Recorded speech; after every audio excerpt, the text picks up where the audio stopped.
매겼다? 원자 번호를 매길 수 있게 된 게 이때부터예요. 그래서 무슨 순으로? 원자 번호 순으로 배열이 가능했던 시절입니다.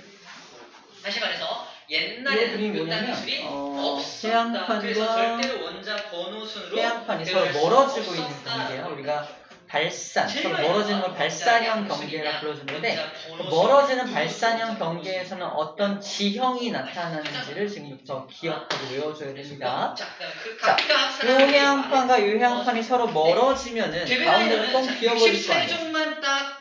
판과 판 밑에는 뭐가 있었냐면은 연약권이라고 하는 멘틀이 있었어. 그 멘틀이 막 쏟아 나오겠네. 당시 그런 일은 발생하지 않아요. 왜냐면 이게 이게 살짝 벌어지면 그 멘틀 때문에 밑에 있는 지각이 녹아. 봐봐. 지각은 암석인데 고체 상태인데 녹는다는 건 액체로 바뀌는 거잖아. 고체가 액체로 바뀌면 식스 아니야? 고체가 액체로 바뀌면 부피가 어떻게 돼요? 이름이 뭐야? 커져요. 대쌍 몰랐지? 원소 부피가 커집니다. 자, 땅속 깊은 곳에서 고체가 액체로 녹아서 부피가 커지면 압력이 발생해 어딘가 뿜어서 나가고 한단 말이야. 그래서 약간 벌어진 틈을 따라서 뻥 터져 나오는 장면을 상상해 주는데, 다시 말해서 벌어진 틈을 따라서 뭐가 터져 나온다? 화산 폭발이 터져 나오는 거예요. 화산이. 질량이 하나 커지니까 성질 달라져. 그래서 여기에 뭐가 생긴다? 화산섬. 그러니까 물속, 바닷속인데 바닷속에서 화산 폭발이 막 일어나고 있는 상상하시면 돼요. 그래서 바닷속에 산맥이 생깁니다. 바닷속 산맥. 바닷속에 생긴 산맥을 해령이 생겨난다라고 표현을 해요. 영자가 산맥 영자예요. 사령산맥, 노령산맥, 대관령산맥 할 때 그게 산맥 영자거든요. 바닷속에 있는 산맥이라서 이름이 해령이에요. 두 번째, 자, 화산 폭발을 하면 우리가 알고 있는 화산은 백두산하고 한라산이 있는데, 백두산, 한라산 끝에 맨 꼭대기에 뭐가 있는지 알아요? 백두산 꼭대기에는 누구보다 유명하다? 천지가 있어요. 천지. 훨씬 유명해요. 한라산 꼭대기에는 101번이 백록담이 있어요. 이렇게 움푹 파인 골짜기가 있다는 거야. 거기에 호수처럼 물이 차 있잖아. 마찬가지로 여기도 움푹 파인 골짜기가 나타나요.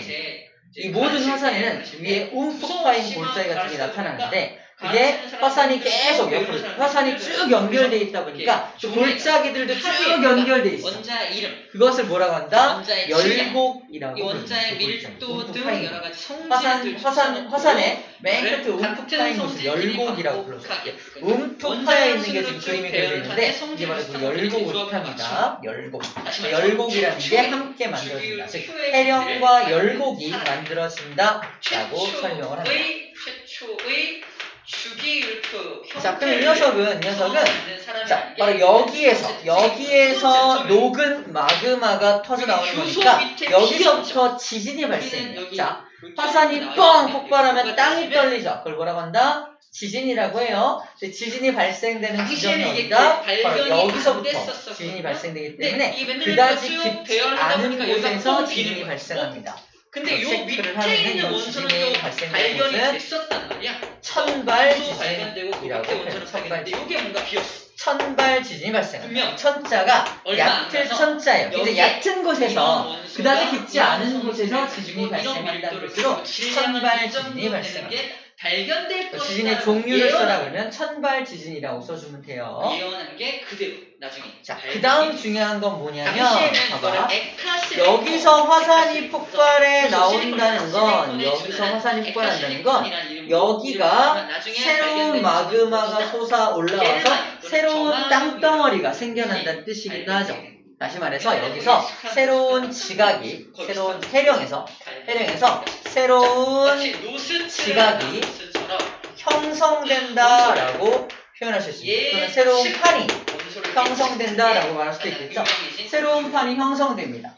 다시 말해서, 하지만 이 세 명은 다 틀렸죠. 왜 틀렸어? 자, 요 부분에서 1번 요 부분에서 지금 막 새로운 판이 생성된 거예요. 옆으로 밀려난 부분, 여기랑 여기는 1번이 생성됨으로 해서 옆으로 이렇게 밀려난 거잖아. 다시 말해서 2번과 2번은 1번이 생성되면서 옆으로 이렇게 밀려난 거니까 바로 직전에 만들어진 판입니다. 1번이 만들어지기 바로 직전에 만들어진 판이 2번 판이에요. 작은 숫자를 2번 부분이라는 게. 1번이 만들어지면서 옆으로 싹 밀려난 거야. 그래서 1번과 2번 중에 누가 나이가 많냐? 물어보면 누가 나이가 많아? 2번이 나이가 많겠네. 그치? 옆으로 더 밀려난 요 녀석은 어떨까? 3번은 2번이 만들어질 때 밀려나던 녀석이겠죠? 3번이 더 나이가 많겠네요. 그래서 해령을 중심으로 양쪽으로 갈수록 나이가 점점 많은 땅덩어리, 많은 판이 있게 되는 겁니다. 나이가 적다, 나이가 많다라고 정리할 수 있겠죠? 오케이. 그래서 이거를 그래프로 그려놓은 게 우리 어딨냐? 155쪽에 오른쪽에 있는 그래프예요. 155쪽에 오른쪽에 해양지각의 나이 V자 모양의 그래프 그려져 있죠. 이게 바로 그 그래프입니다. 어디만 딱 주목하냐면 해령 0km가 가장 나이가 적고 그래서 양쪽으로 대칭적으로 나이가 앞에만 잘 봐봐. 앞에만. 똑같이 많아지는 걸 볼 6, 수가 있어요. 9, 그래프 이해되나요? 10, 간단하죠? 12, 양쪽으로 14, 갈수록 15, 점점 나이가 18, 많아집니다. 20. 문제 없죠? 자, 원자량이 이게 말하는 거예요. 그 다음에 그래서 여기가 가운데가 22, 딱 24. 나이가 0인 있죠? 지점이라면 이제 막 생겨나서 0이라면은 양쪽으로 어디가 문제냐? 쭉 가다가 해력으로부터 26, 거리가 멀어질수록 28, 나이가 30, 점점 32, 많아지는 걸 볼 수 35, 있습니다. 30. 가장 나이 많은 게 이쪽이 끝까지 맨 문제. 끝에 있는 게 가장 나이가 자, 많겠죠. 내용 주목하세요. 대칭적으로 18번하고 대칭적으로 19번에 주목. 만들어서 양쪽으로 동시에 밀려나니까 대칭적으로 나이가 많아지면 한쪽만 많아지지 않겠죠. 양쪽 동시에 나이가 많아지게 됩니다. 근데 동시에 19번은 밀려나니까 잘 보면은 39.098입니다. 뭔 소리야? 얘가 첫 번째 지형이고요. 옛날에는 바닷속에서 이렇게 쟤랑 자리가 발산형 경계가 나타나면 있었지. 방금과 같은 지형이 지금으로 나타난다면 봤을 땐 대륙. 말도 안 되죠. 대륙이 대륙도 이렇게 멀어질 수 있을 거예요. 네. 칼륨은 어때요? 대륙판이 멀어지면은 이렇게 화산 폭발로 이렇게 솟아 올라오기보다는 이렇게 멀어지면서 이게 어차피 이게 높이 올라가 있는 대륙이기 때문에 원자량순으로 터져서 표현하면 일어난 산이 문제점 화산 같은 것이 만들어지지 않고요. 그냥 이렇게 깊이 파인 골짜기 같은 여기서 마그마가 솟아 올라오는 거야. 화산 폭발이 일어나긴 하지만 이게 화산 높은 성을 만들지 높은 산을 만들지 못하고 열곡대만 존재하는 것 같은 이런 골짜기를 만들어내는 게 대륙에서 일어나는 발산의 경계입니다. 자, 이런 경우에는 열곡대만 만들어지고 마찬가지로 선발지진만 발생된다라고 표현을 드립니다.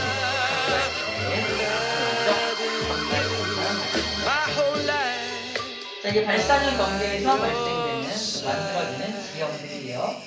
자, 대륙판과 대륙판이 멀어지는 곳이 동아프리카, 아프리카의 동쪽에 여기가 다 발산형 경계에 해당하는 곳입니다. 발산형 경계가 이렇게 서로 멀어져서 골짜기, 열곡대가 생겨나는데 이 홍해라는 곳은 그 열곡대에 바닷물이 차 들어온 거예요. 그래서 홍해라는 바다가 새롭게 생겨난 겁니다. 네, 대륙이었는데 거기가 열곡대, 깊은 골짜기가 생겨나면서 거기 바닷물이 차서 들어온 거예요. 홍해라고 불러줍니다. 요거를 보여주고 싶었어요. 여기 아프리카 동쪽을 말해서 동아프리카 지역이라고 말합니다. 다운을 받아온 겁니다. 자, 그리고 이것도 볼게요. 자, 이제 마무리는 요거를 해볼게요. 두 가지 그냥 하실게요. 봐봐.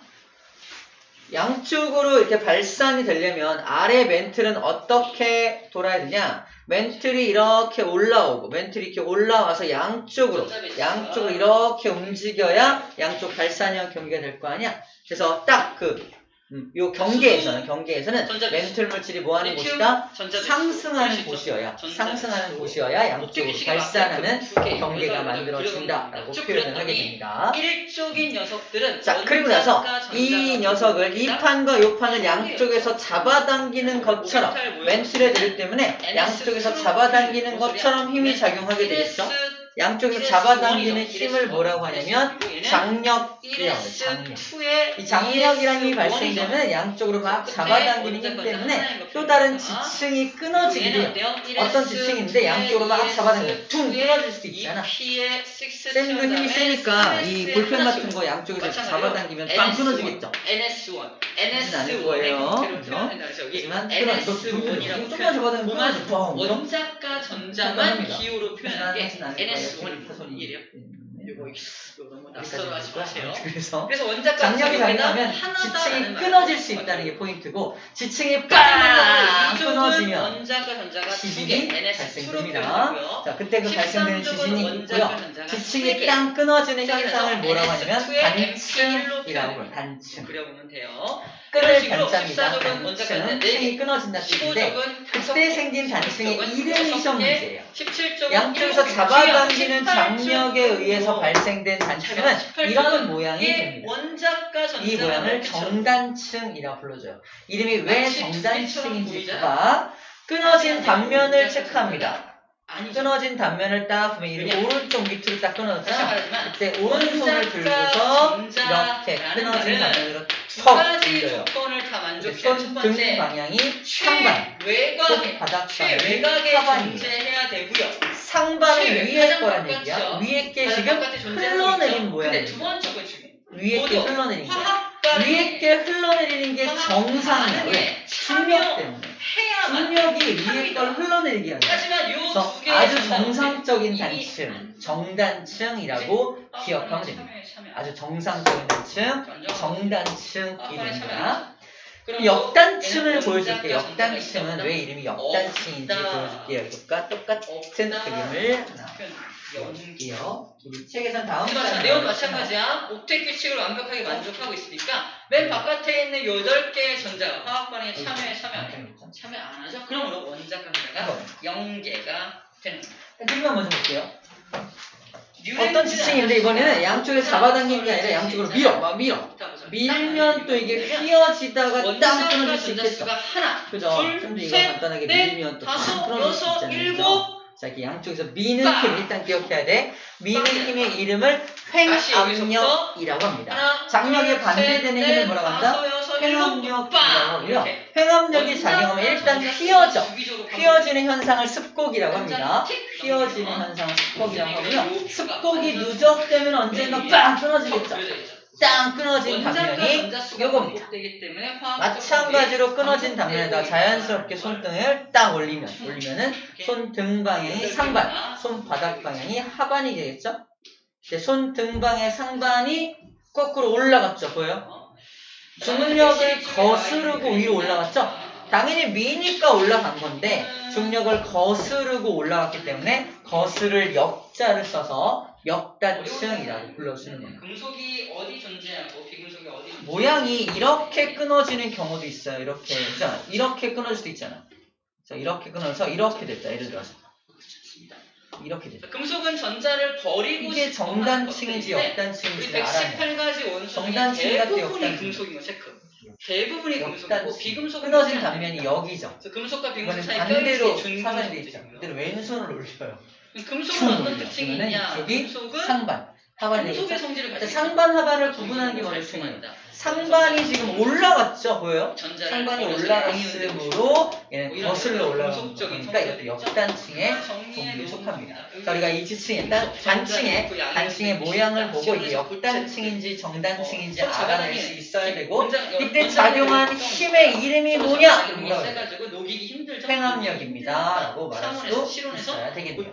역단층을 만드는 건 횡압력이니까 이렇게 지층, 단층을 가지고 힘을 얘기할 수 있습니다. 모두 고체인데 수만 액체인 거. 금속 자, 중에 이제는 유일하게 수렴형 경계를 좀 보도록 하겠습니다.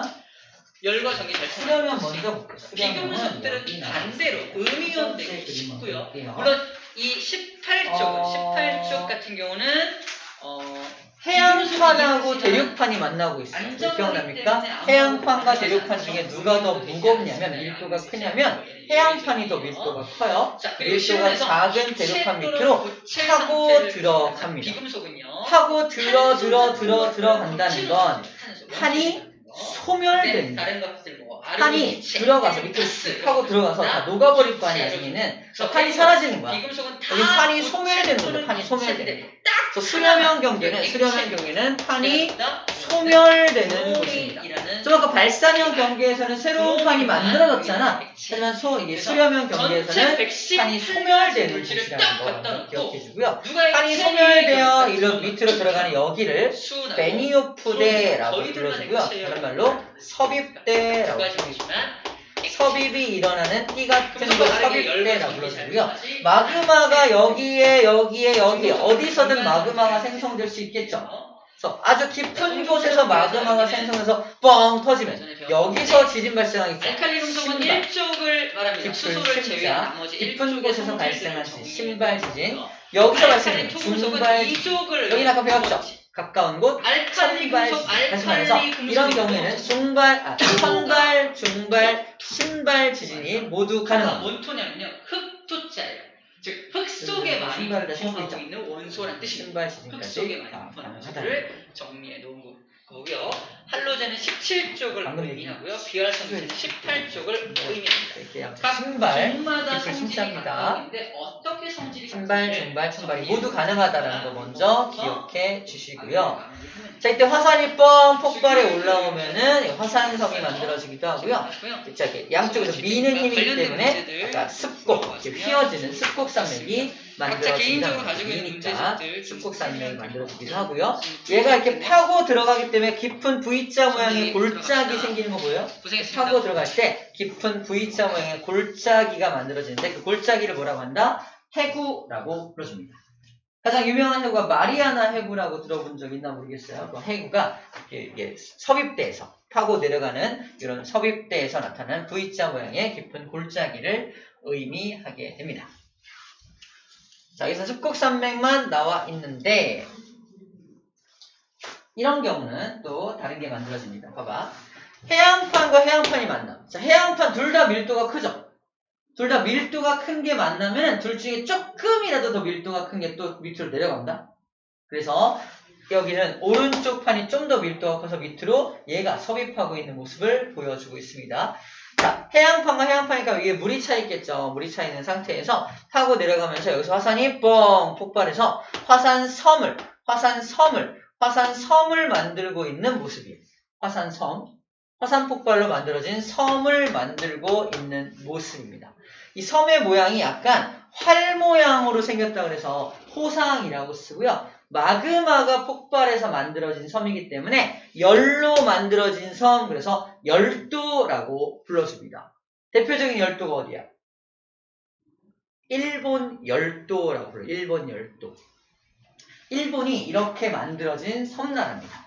물론 걔는 해양판과 해양판이 만난 건 아니지만 어쨌든 섭입대에서 폭발해 올라온 마그마가 이렇게 섬을 만들어서 만들어진 섬나라입니다.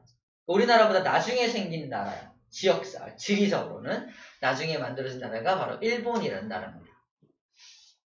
그래서 열도라는 말은 열로 만들어진 섬, 호상이라는 말은 활 모양. 일본의 모양이 길쭉하게 생겼잖아. 그래서 활 모양, 활. 당연히 활 있죠. 활 모양이다라고 말을 합니다. 마찬가지로 여기 섭입대가 있으니까 해구가 만들어지겠죠. 그래서 일본 오른쪽에 있는 해구를 일본 해구라고 불러줍니다. 일본 해구라고 불러줘요. 자, 여기서는 호상 열도라는 지형이 생겨날 수 있구나. 마찬가지로 신발, 중발, 천발 지진 모두 가능하겠죠. 이 정도 정리해 주면 되고요. 자, 대륙판과 대륙판이 만나면 어떻게? 대륙판. 둘 다 밀도가 작죠. 이런 경우 누가 파고 들어가는 것보다는 이렇게 서로 만나서 욱 솟아 올라옵니다. 습곡산맥, 커다란 습곡산맥이 만들어지고 대표적인 습곡산맥이 바로 인도판과 유라시아판이 만나 생성된 히말라야 산맥입니다. 요즘 굉장히 말라 있더라고요. 다이어트 해갖고 히말라야 산맥이 바로 그 산맥의 이름이 됩니다. 아시겠죠? 습곡산맥이에요. 히말라야 산맥. 좀 더운가요, 여러분들? 괜찮나요? 우리 이게 에어 컨디셔너잖아. 적당한 온도를 맞춰줄 거예요. 자, 그래서 여기서 나타난 지형은 습곡산맥이 만들어집니다. 조금 어려운 문제가 출제되면 화산이 폭발한 건 아니지. 화산이 폭발한 건 아니기 때문에 추면 말해. 화산이 폭발한 건 아니기 때문에 여기는 마그마가 관찰이 될까 안 될까? 안 될 것 같잖아. 여기 봐봐 여기. 여기 안 나오나? 양쪽에서 미는 힘 때문에 압력에 의해서 약간 녹을 수 있나 봐요. 그래서 습곡산맥의 중심부에는 마그마가 굳어져서 만들어진 화성암이 발견되기도 합니다. 이거 심화 개념이야. 아주 어려운 문제집에서는 나옵니다. 그래서 심화 개념으로 습곡산맥 중심부에서는 화성암이 발견되냐 안 되냐? 될 수 있다라고 체크해 주어야 합니다. 이건 밑에서 마그마가 폭발해 올라온 게 아니라 습곡산맥이 형성되는 과정에서 높은 열과 압력을 받아서 중심부 쪽에서는 약간의 마그마가 생성될 수 있다라고 생각하면 좋을 것 같아요. 그래서 화성암이 마그마나 용암이 굳어져서 만들어진 암석을 전체 화성암이라고 하는데 그래서 화성암이 만들어질 수가 있다라고 생각해 주면 될 것 같습니다. 아시겠죠? 자, 이게 섭입형 경계에서 일어나는 지형이고요. 우리나라와 밀접한 바로 여기 바로 볼게요. 그래서 우리나라 옆에 있는 일본은 이렇게 만들어진 거야 라고 말해주고 있는 겁니다. 우리나라가 이렇게 있었는데 우리나라가 속해 있는 건 유라시아판이잖아. 유라시아판 끄트머리가 약간 물이 차 있었어요. 다시 말해서 이게 유라시아판인데 끝에가 좀 잘려가지고 이게 유라시아판이야. 대륙판이야. 여기가 태평양판입니다. 여기 물이 차 있는 거지. 물이 차 있는 형태야. 이런 형태. 그러다 보니까 얘가 일로 파고 내려가겠죠. 이렇게 파고 내려갑니다. 파고 내려가면서 여기서 마그마 만들어서 터진 거야. 물로만 차 있던 건데 여기서 화산섬이 이렇게 만들어진 여기가 바로 보다 일본입니다. 그렇게 만들어진 섬나라가 일본이라는 섬나라가 만들어졌다라는 얘기야. 근데 어쨌든 얘랑 이렇게 서로 움직여서 꽝 부딪힌 거니까 일본의 왼쪽 여기 있죠. 요 지역이 이렇게 습곡산맥이 생겨나. 그게 우리나라 등줄기를 이루고 있는 동고서저 지형을 만든 바로 이 지형이 그때 생겨난 겁니다. 그래서 영동 지방을 가르게 됐죠. 사투리가 생겨나게 되고요. 여기서 얘 때문에 사투리가 갈라지고 이 지역 간의 이동이 불편해지니까 왼쪽 지역과 오른쪽 지역에 언어가 갈라지게 된 거예요. 과학에서 사회까지 국어까지 가고 있어요. 잘하고 있죠? 그래서 이렇게 만들어진 곳이다 라는 거고요. 일본의 오른쪽이 그래서 일본 허이구라고 하는 아주 깊숙한 바닷속 깊은 해구가 만들어지게 됩니다. 자, 이게 바로 우리나라 주변의 판의 분포 그리고 지각 변동이 일어나는 거예요. 태평양판, 유라시아판 아래쪽에 일본 아래쪽에는 필리핀판도 존재하게 됩니다. 이렇게 만들어진 나라가 일본이구나 라는 정도만 기억해 주면 될 것 같아요. 자, 세 번째 판의 경계는 바로 보존형 경계입니다. 자, 보존형 경계는 여기서 나타납니다. 봐봐. 보존형 경계는 여기가 보존형 경계인데 봐봐. 여기가 어디냐면은 해령이야. 여기가 어디냐면 해령이야. 왜? 발산형 경계잖아. 발산. 이 발산형 경계 두 개가 엇갈려 있는 모습이에요. 그러다 보니까 발산형 경계 위에도 발산, 아래도 발산이잖아. 발산형 경계 두 개가 엇갈려 있다 보니까 여기 요 지역은 이상한 일이 발생해. 여기 지역 입장에서는 얘는 일로 가고 얘는 일로 가죠. 여기 중심으로 얘와 얘가 양쪽으로 이렇게 스쳐 지나가는 경계가 생겨나게 되는 거야. 중요한 건 여기 요 지역은 그러면 판이 소멸되나요? 여기서 판이 소멸되지 않죠. 그냥 스쳐 지나가는 거잖아. 판이 생성되나요? 그것도 아니죠. 판이 생성되는 것도 아니고 소멸되는 것도 아니죠. 그래서 뭐한다? 판이 보존되고 있죠. 그래서 여기를 보존형 경계라고 해서 있구나. 보존되는 형태. 판이 보존되는 형태의 경계라서 이름이 보존형 경계라고 불러주는 거야. 하지만 이거 스쳐 지나가더라도 서로 꽝꽝꽝 마찰력에 의해서 부딪히는 거잖아. 그래서 단층이 일어납니다. 하지만 우리가 지금까지 봤던 정단층, 역단층과는 조금 다른 형태의 단층들이 스쳐 지나가는 거니까 만들어진 거. 약간 다른 형태의 단층을 변환된 단층이다. 변환 단층이 만들어진다 라고 표현을 합니다. 변환 단층. 자, 대표적인 변환 단층이 산안드레아스 산 안드레아스 단층이 대표적인 변환 단층이고요. 우리 영화 제목 중에도 산 안드레아스라는 영화가 있어요. 재난 영화인데 엄청난 지진이 발생돼가지고 사람들을 구조하는 어떤 그런 내용이 나옵니다. 지진이 발생되겠죠. 다만 여기서 발생되는 지진은 어떤 지진이겠어? 서로 스쳐 지나가는 거니까 거의 천발 지진만 발생이 되겠죠. 거의 천발 지진까지만 발생이 됩니다. 여기 당연히 신발, 중발, 천발 다 가능하겠죠. 자, 그 다음에 아까 봤던 그림에서 하나 안 했다. 여기 대륙판과 대륙판이 만나서 지진 발생할 때는 약간 파고 약간 들어가 이거 보이죠? 약간 들어간 거. 여기는 중발이에요. 중발. 그러니까 천발과 중발이 모두 발생 가능하다라는 정도까지 해줘야 돼요. 완전 파고 들어간 건 아니지만 어쨌든 이렇게 만나면서 지표면으로부터는 조금 거리가 있으니까 중발이라고 해석해 얘를 중발, 천발이 가능하다라고 해석합니다. 지진 얘기하다가 까먹은 걸 생각해보고 자, 그 다음에 다시 그 그림 봐봐. 자, 이 그림에서 이제 우리 뭘 볼 수 있냐면 방금 봤던 그림에서 자, 봐봐. 요게 해령이고 얘도 해령이잖아. 자, 그러면 변환단층, 즉 보존형 경계는 어디 생기냐? 해령과 해령이 있으면은 해령에 대해서 수직 방향으로 보존형 경계가 만들어집니다. 해령에 대해서 수직 방향으로 보존형 경계가 생성이 돼요. 다른 그림으로 본다면 이런 그림으로 볼 수가 있습니다. 얘도 해령이야. 얘는 일로 가고 얘 일로 갈 테니까 여기서 보존형 경계가 만들어지겠죠? 근데 보존형 경계가 어떻게 생성된다? 해령에 대해서 수직한 방향으로 보존형 경계가 생성된다 라고 표현을 하게 됩니다. 알겠죠? 어렵지 않습니다.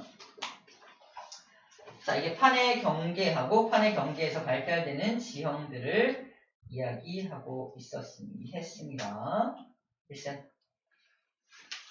자, 1번 끝났고요. 화산 지진 어렵지 않으니까 바로 정리해 볼게요. 자, 화산 폭발입니다. 화산 폭발은 이렇게 폭발해 오는 게 화산 폭발인데 마그마가 약한 부분을 뚫고 펑 터져 나오는 게 화산 폭발인데요. 근데 마그마하고 용암을 먼저 구분해야 돼. 마그마가 터져 나오면 용암이라고 하거든요. 마그마가 용암 아니야? 차이점이 하나 있습니다. 어떤 차이점이 있냐면 밖으로 나오면 공기하고 접하잖아. 이 공기한테 자기가 가진 기체를 다 보내버립니다. 즉 마그마는 밖에 안 나왔으니까 기체를 머금고 있다면 밖으로 터져 나온 용암은 갖고 있던 기체를 다 버려버린 거야. 기체를 버리면서 생성된 그 자국이 이런 자국이라고 했죠. 현무암에 있는 이 자국이 기체를 날려버리면서 생성된 자국이라고. 분보자국 같은 게. 그래서 대표적인 용암이 굳어져서 만들어진 암석이 현무암입니다. 이렇게 구멍이 퐁퐁퐁 뚫려 있는 형태를 가지고 있어요. 기체가 많이 날아간 게 용암이구나라는 게 첫 번째고요. 두 번째, 화산이 폭발할 때 이런 마그마만, 즉 용암만 흘러나오는 게 아니죠. 고체 상태의 물질도 흘러나오고요. 그 다음에 기체 상태의 물질도 나옵니다. 이때 고체 상태의 물질을 통틀어서 뭐라고 불러주냐면 화산 쇠설물이라고 불러줍니다. 자, 고체 상태의 물질을 화산 쇠설물이라고 하고요. 액체 상태의 물질을 용암이라고 하고요. 기체 상태의 물질을 화산가스라고 불러주는 거예요. 이 고체, 액체, 기체가 다 나온다는 거죠. 자, 기체의 대부분은 수증기고요. 수증기고 이산화탄소도 있고 이산화황, 황화수소 같은 다양한 기체가 나오게 됩니다. 그리고 용암, 방금 얘기했듯이 뭐가 빠져나간 거? 화산가스가 빠져나가고 남은 고온의 액체를 용암이라고 해주고 있어요. 화산가스가 날아가고 남은 거. 화산가스가 아직 안 나간 건 뭐라고 한다? 마그마라고 하는 거죠. 마그마라고 하는 거예요. 자, 마그마와 용암의 차이점에 대해서 얘기를 한 겁니다. 고체 물질은 화산, 암계, 력, 진 이렇게 있는데 이게 순서대로 크기 순서. 화산이 뻥 폭발했더니 집채만한 바위 덩어리가 훅 날아가. 날아가가지고 정민이 머리에 떨어져. 어떻게 될까? 죽을 수도 있어요. 좋을 때가 아니야. 그래서 엄청난 커다란 바위 덩어리 같은 걸 뭐라고 한다? 화산 암괴. 딱 이름만 들어도 굉장히 무서워 보이죠? 암괴, 그죠? 그 다음에 약간 돌덩어리 같은 것들을 화산역이라고 하고요. 약간 화산재는 이제 약간 더 작은 덩어리가 이렇게 떠 있는 걸 화산재라고 하고, 완전 먼지처럼 되게 조그만 걸 화산진이라고 불러줍니다. 우리가 조심해야 되는 건 오히려 화산재예요. 양도 어마어마하고 가벼워서 하늘에 떠 있습니다. 떠 있어요. 얘가 하늘에 뻥 떠가지고 엄청난 면적을 이렇게 하늘에 떠 있으면은 태양 에너지가 못 들어오게 만들어서 아래를 빙하기로 만들어요. 아래에 생물이 다 죽을 수도 있겠죠.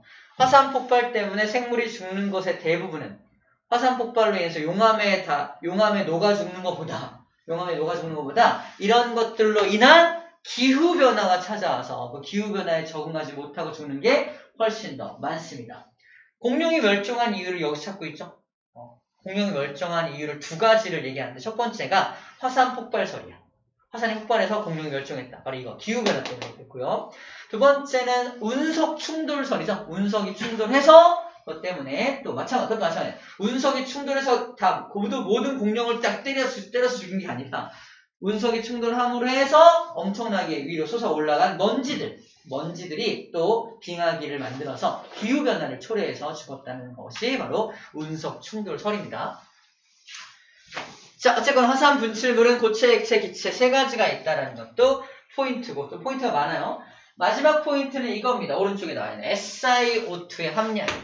SiO2 함량. 이산화규소라고 불러주는데, 이 SiO2 함량은 봐봐. 딱 봐도 금속이 보여 안 보여? 금속이 안 보이죠? 다 비금속들로만 돼요. 비금속들로만 되어 있으니까 이 녀석을 어떻게 조금 이미지화하면 좋냐면, 약간 이것들이 많이 들어있으면은 끈적끈적하다라고 생각합니다. 끈적끈적하다. SiO2가 많이 있으면 약간 끈적끈적한 느낌으로 기억하면 돼요. 자, SiO2 함량이 되게 높으면 백두산, 높으면은 끈적끈적합니다. 다른 말로 점성이 크다라고 되어 있어요. 점성이 크다. SiO2가 많이 들어있으면 약간 끈적끈적한 게 기가 많아서 터져 나올 때도 점성이 이렇게 터져요. 끈적끈적하게. 그러다 보니까 봐봐. 끈적끈적하지 않은 화산이 폭발하게 되면은 이렇게 터져 나온 것들이 이렇게 쭉 흘러내리죠. 이렇게 평탄한 화산이 만들어지는데, 끈적끈적하면은 터져 나온 게 끈적끈적하면은 이렇게 끈적한 게 이렇게 있으니까 이런 모양의 화산을 만듭니다. 쭉 흘러나가면 쭉 이렇게 볼까? 경사가 낮은 화산이 만들어지는데, 끈적끈적하면 이렇게 경사가 급한 이런 화산이 만들어진다는 거죠. 끈적한 물질 이렇게 쭉 위에서부터 이렇게 끈적하게 내려오는 것을 상상해주면 돼. 이거를 순상화산이라고 불러줘요. 이런 종모양, 종상화산이라고 불러줍니다. 알죠? 순상과 종상이라고 표현해요. 그래서 끈적끈적한 이미지를 가지고 순상과 종상의 이미지까지 함께 그려주면 됩니다. 점성과 유동성은 같은 거죠. 유동성. 많이 움직이는 거죠. 유동성이 얘가 작겠죠. 끈적하니까 많이 못 움직이겠죠. 유동성이 작겠죠. 다 연결되어 있는 겁니다.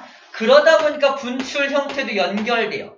얘는 꿀렁꿀렁 이렇게 나와요. 꿀렁꿀렁 나온 데는 뻥 터집니다.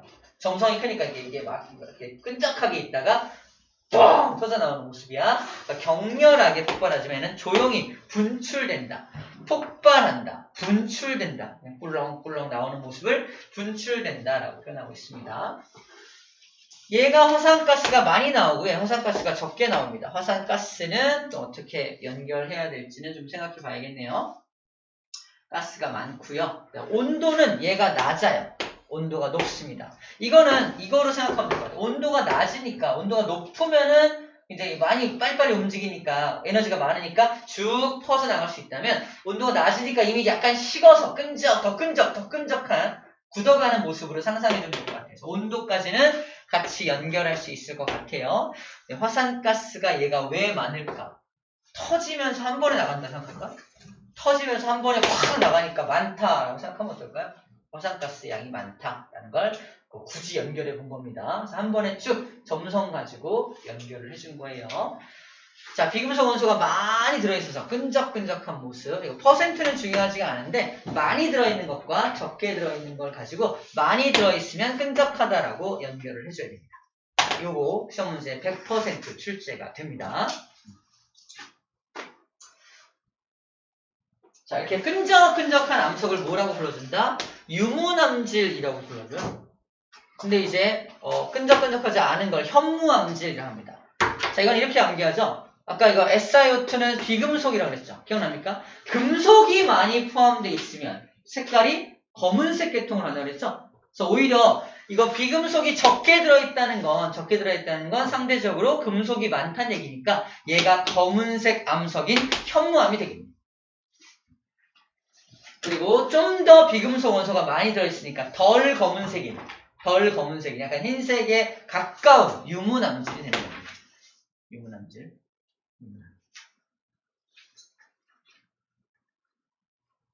유문암은 흰색이에요. 하얀색입니다. 밝은 색이에요. 밝은색. 비금속이 많으면 상대적으로 밝게 되겠죠. 이렇게 정리해주면 되겠습니다. 자, 그 다음 마지막 이슈는 이거예요. 화산에 대한 마지막 이슈는 바로 화산활동이 부정적인 영향, 화산활동이 우리한테 어떤 피해를 주는지는 우리 두말하지 않아도 다 알아요. 화산이 폭발하면 나쁜 점들이 되게 많잖아. 하지만 좋은 점도 있다는 게 포인트입니다. 화산이 폭발하면 어떤 좋은 점이 있는지를 먼저 정리를 할게요. 화산이 폭발한다는 건 땅속에 있는 물질이 마그마와 함께 녹아서 올라오는 거잖아. 사람들이 땅을 팔 수 있는 기술력의 한계는 12kg 또는 13kg까지 팠다고 말해요. 근데 20kg 밑에 금덩어리가 수백 톤이 묻혀 있어요. 20kg 밑에 어떡할 거야? 팔 수 있어 없어? 못 파요. 포기해야 돼. 근데 거기서 마그마가 폭발해 올라오면서 이 자식이 금을 다 녹여가지고 같이 뻥 폭발한 거야. 그래서 흘러내려서 여기에 우와 금이 잔뜩 있는 어떤 금을 캘 수 있는 어떤 지형을 만들었어. 거길 뭐라 그래? 광상이라. 광상. 광물을 캘 수 있는 곳을 광상이라고 합니다. 땅속 깊은 곳에 있어서 우리 사람들이 전혀 손쓸 수 없었던 그 광물질을 끌고 올라와서 광상을 만들어주니까 우리 입장에서는 유용한 자원이 더 생기는 거죠. 그런 좋은 점도 있다라고 말을 하고 있는 겁니다. 광상. 자, 두 번째 건 우리 알고 있는 거죠. 그다음에 화산 폭발이 자주 일어나는 지역은 땅속 에너지가 많으니까 그 에너지를 이용해서 지열을 이용해서 온천을 만들기도 하고 지열을 이용한 발전소, 지열 발전소를 세우기도 하죠. 난방에 이용하기도 하고 그런 것들 말합니다. 자, 세 번째 것도 1번하고 비슷한 건데 광산만 만들어지는 게 아니라 땅속 깊은 곳에 있던 무기질 물질들도 끌고 올라와서 화산재 같은 데 많이 포함되어 있어서 무기질 물질들이 뻥 터져가지고 땅에 이렇게 쭉 내려오면은 그 물질들 때문에 땅이 비옥해진대요. 영양가가 많은 땅으로 바뀌는 거지. 비옥한 토양을 만들어줄 수 있다라고 말을 하고 있는 겁니다. 자, 마지막은 그 지하수, 뜨거운 지하수로 온천을 만들거나 화산활동으로 생성된 독특한 용암동굴 이런 것들을 이용해서 이게 관광자원으로 이용할 수도 있겠죠. 사람들한테 홍보를 해서 자기네 지역의 명소로 만들 수도 있겠습니다. 그런 것도 다 긍정적인 면, 좋은 면이라 볼 수 있어요. 자, 부정적인 면은 지금 읽어봅니다. 읽어보면은 너무 상식적인 부분들이라서 과학에서 말하는 건 조금 안 좋은 것 같아요. 그래서 한번 쭉 읽고서 넘어갈 거예요.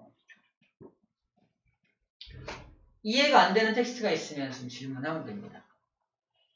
그렇겠네, 그럴 수 있겠네. 그냥 쭉 보면 돼요.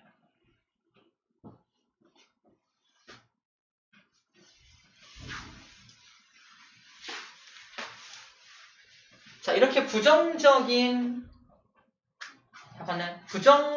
역할을 하는 이 화산은 인명피해를 일으킬 수 있기 때문에 밑에 보면은 화산 폭발하기 전에 화산 폭발했을 때 대처 방법도 나와 있습니다. 이것도 읽어볼게요. 이게 용암이 막 흘러올 때 거기다 물을 뿌리면 빨리 식나봐요. 그래서 거기 댐 같은 걸 만들어서 또는 수로를 만들어서 물을 뿌릴 수 있는 환경을 만들면 좀 이렇게 마을까지 오기 전에 마을까지 오기 전에 미리 멈춰버릴 수 있으니까 이런 것들을 만든다라는 얘기를 하고 있는 거고요. 미리미리 이제 화산이 폭발하기 전에 미리미리 경고 체계를 만들면 좋겠다라는 얘기를 하고 있습니다.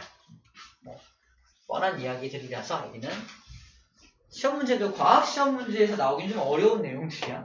오히려 아까 SIO2 이런 것들을 내지 이런 걸 내지는 않겠죠. 사회 시간도 아니고 기가 시간도 아닌데 그죠? 이런 걸 내지는 않겠죠.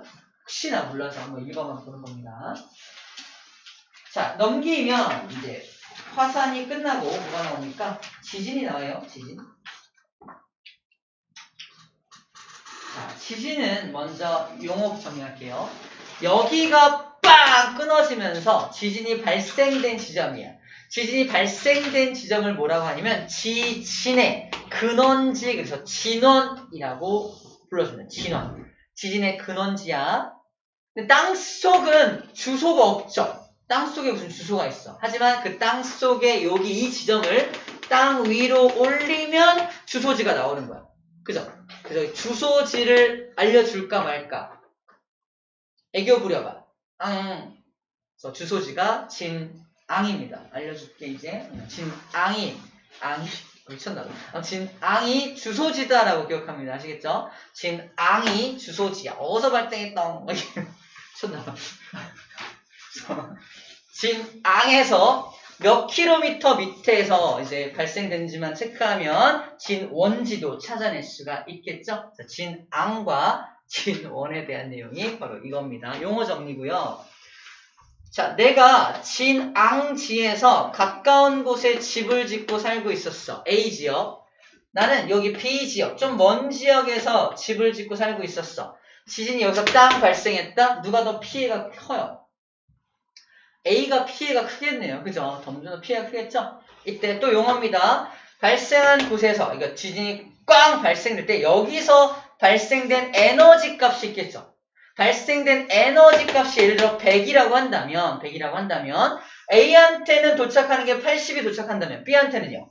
더 적게 도착하겠죠? 한 60 정도 도착하게 되겠네요. 이렇게 얘가 실제 발생된 에너지를 뭐라고 하냐면 규모라고 불러줍니다. 어느 지역에서 규모 4.0의 지진이 발생하였습니다. 규모라는 말이 걔가 실제로 발생시킨 에너지야. 하지만 집집마다 난 느꼈는데 나 못 느꼈는데 막 이래요. 그게 뭐야? 도착하는 에너지의 정도가 다 다른 거야. 집집마다 그 느끼는 정도가 다 다르겠죠. 쌤이 똑같이 강의하고 있어. 똑같은 에너지로 강의하고 있어. 하지만 누구는 잘 받아들이고 누구는 잘 못 받아들여서 다 진도가 달라. 그죠? 모두 진도. 너 어디까지 이해했어? 저 여기까지요. 너 어디까지 이해했어? 여기까지. 진도 많이 나왔네. 그래서 진도가 다르다고 표현하죠? 그래서 이거 각각의 느끼는 값을 뭐라고 한다? 이걸 진도라고 해요. 암기법이야. 진도는 다를 수 있죠. 하지만 규모는 모두 같은 겁니다. 그래서 지진이 발생됐을 때 방출하는 절대적인 에너지를 규모라고 한다면 각각 지역마다 느끼는 정도가 다른 것을 진도가 다르다라고 표현을 해요. 이거는 아라비아 숫자로 표현을 하고 있고요. 진도 같은 경우는 1, 2, 3, 4 이렇게 로마자로 표시합니다. 진도 4, 진도 3 이렇게 표현해요. 얘는 숫자로 규모 7.0 이렇게 표현하는 거죠. 그래서 진도와 규모가 어떻게 다른지를 얘기한 겁니다. 나와 있어요. 규모가 뭔지, 진도가 뭔지에 대해서 얘기해 준 겁니다. 규모는 방출된 에너지 값을 규모라고 하고요. 진도는 피해 정도입니다. 피해 정도. 근데 집집마다 다르겠죠. 그래서 로마자로 표시한다고 되어 있고요. 아라비아 숫자로 표현을 하게 됩니다. 당연히 규모는 모두 같겠죠. 항상 같습니다. 같은 지지라면. 하지만 진도는 진앙에 가까우면 더 크고 진앙에서 멀면 더 작아지게 되겠죠. 너무 당연한 이야기입니다. 규모가 뭔지 진도가 뭔지 용어 정리 잘 해놔야 합니다. 지진은 이 정도 SIO2 이런 거 없고 다른 거 없고요. 이런 거만 하면 되고요. 궁금해 안 궁금한데 지진이 발생하면 어떻게 해야 되냐고 나와 있습니다. 이것도 과학인가요? 이거 과학 아니죠? 읽어보세요. 읽어보면 됩니다. 지진 발생하면 책상 밑으로 피해야 돼. 엘리베이터 타면 안 돼. 계단으로 가야 돼. 운동장 한가운데로 피해야 돼. 이런 거 있죠. 건물이 무너질 수 있으니까. 이런 것도 얘기하고 있는 거예요. 가스 밸브를 잠근다. 잠그겠죠. 신속하게 엘리베이터를 타서 이동한다. 이렇게 나옵니다. 문제에서. 신속하게 그래서 맞아 빨리 움직이면 되겠지 이러면 안 돼요. 신속하게 우리 낚시질하는 여러 가지 방법들이 나와요. 깜짝 놀랄 겁니다. 자, 지진의 영향입니다. 지진도 마찬가지로 우리한테 항상 나쁜 영향만 주는 게 아니라 긍정적인 영향도 주는데 포인트는 뭐냐면 인공적으로, 자연적으로 발생된 지진이 우리에게 좋은 영향을 주진 않아. 하지만 인공적으로 우리 인간이 발생시킨 지진을 이용해서 무언가를 한다라는 겁니다. 첫 번째가 뭐냐면 지구 내부 구조를 연구할 때 지진파를 이용합니다. 거의 인공적으로 발생시킨 지진파를 쏴가지고 지구 내부를 통과하면서 속도가 빨라지고 느려지고 이런 걸 분석해서 지구 내부 구조가 어떻게 생겼는지를 분석을 해놓은 거야. 자, 그때 지진파라고 하는 걸 이용했다. 지진을 이용한 예가 되는 겁니다. 두 번째, 지하 자원을 찾을 때 지진파를 먼저 쏴봐요. 지하 자원, 여기를 파서 지하 자원을 찾을 거야. 쐈더니 뭔가 좀 달라. 이거 금이 묻혀있는 파동인데? 금을 만났을 때 지진파의 속도인데 금광이 있을 확률이 높은 겁니다. 그래서 먼저 지진파를 쏴서 여기 확률적으로 뭐가 묻혀있을 확률이 높은 곳을 파야겠죠? 뭔가 쐈는데 밑에 아무것도 없는 것 같아. 일단 봐봐! 이러면 안 되겠죠? 200억 들었는데요? 아무것도 없냐? 꽝 나는 거죠. 그죠? 이런 거예요. 그래서 미리 지진파를 통해서 확률 높은 곳을 파는 게 좋겠죠? 유전을 발견할 때도 기름이 묻혀있는 곳을 발견할 때도 지진파를 먼저 쏴가지고 유전이 있을 확률이 높은 곳에다가 구멍을 뚫어서 시추를 해야겠죠. 여기서 말하는 시추는 강아지가 아닙니다. 이 정도는 알고 있죠?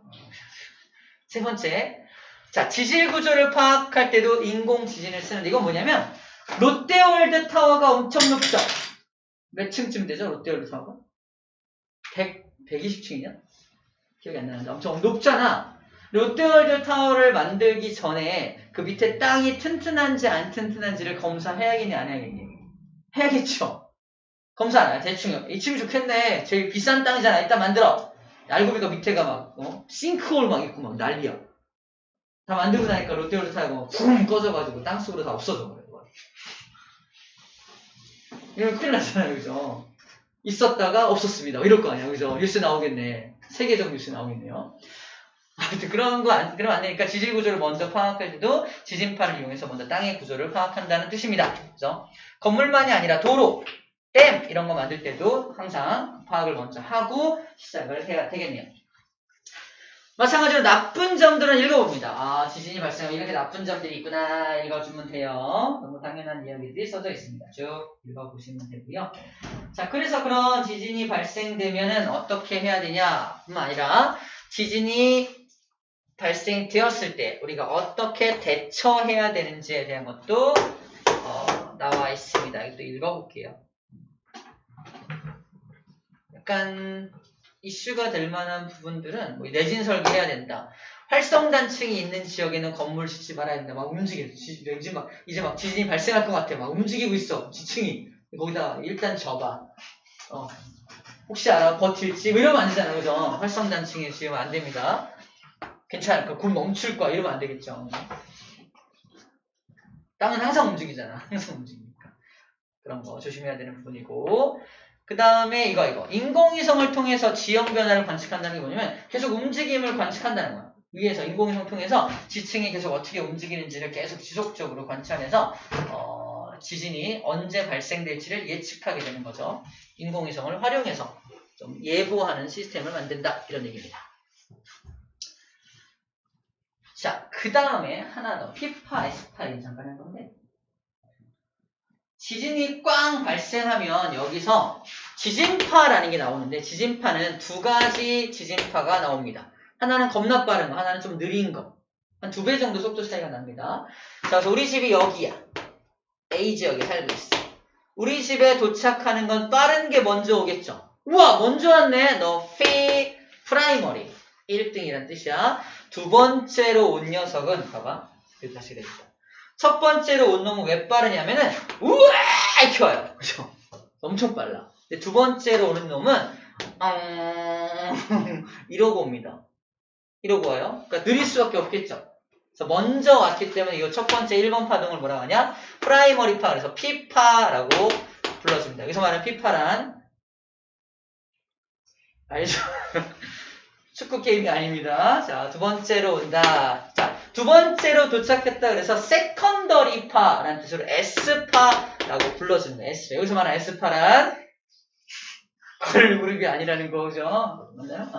아무튼 P파와 S파. 마침도 딱 맞네. 그래서 먼저 온 거, 나중에 온 거로 기억하면 됩니다. 그래서 우리 책에 보면 속도가 나오는데 P파의 속도, S파의 속도 나옵니다. 자, S파가 느리네요. 그러니까 안 뜨지.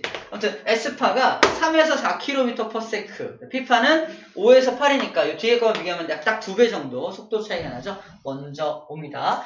겁나 빠르다 보니까 고체, 액체, 기체를 다 통과해요. P파는 다 통과합니다. 근데 S파는 고체만 통과합니다.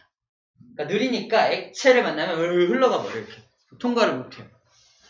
그러니까 이게 탄성을 이용해요. 이게 지진파가 이게 탄성을 이용해서 전달되는데 고체는 탄성이 있죠. 탄성이 있잖아. 탄성이 있으니까 뚱 반대로 짱 돌아오니까 전달이 되는데 S파 같은 경우는 이렇게 횡파니까 오다가 액체를 만나면 이렇게 같이 흘러가 버립니다. 그래서 돌아오지 못하니까 진행이 안 돼요. 어쨌거나 탄성을 이용하는 거라서 그렇습니다. 그래서 고체만 통과 가능하다는 거. 그 다음에 얘가 앞으로 쫙 지나가니까 굉장히 진폭도 작고 피해 규모도 작아요. 굉장히 빠르게 우리 집을 붕 지나가는 거. 붕! 뭐 왔다 왔어? 이런 정도? 하지만 S파는 천천히 지나가면서 이렇게 또 꽝꽝꽝꽝 집이 앞뒤로 떨려 꽝꽝꽝꽝. 그래서 얘는 웅 이렇게 살짝 이렇게 지나간 다음에 얘는 앞으로 꽝꽝꽝 이렇게 지나가는 거죠. 그러니까 피해 규모가 훨씬 더 크다라고 말합니다.